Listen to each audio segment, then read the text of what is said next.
या देवी सर्वभूतेषु शान्तिरूपेण संस्थिता नमस्तस्यै नमस्तस्यै नमस्तस्यै नमो नमः।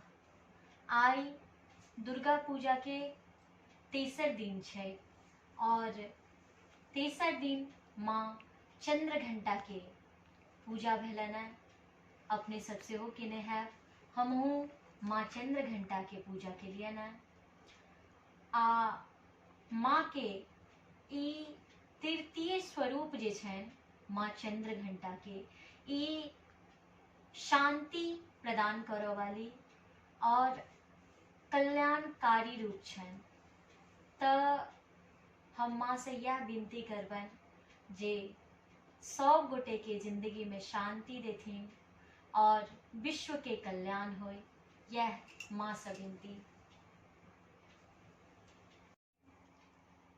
हेलो शरण में बनल छी अभागल, हमरो के भाग जगा दियो माए। हेलो शरण में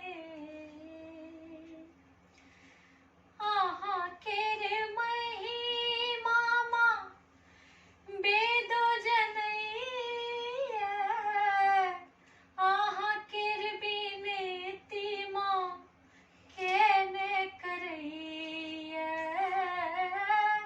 आहा केर बिनती माँ केने करैया।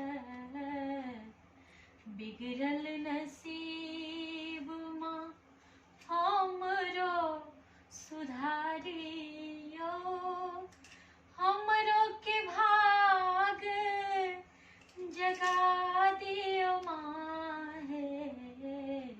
हेलो शरण में बनल छी अभाग।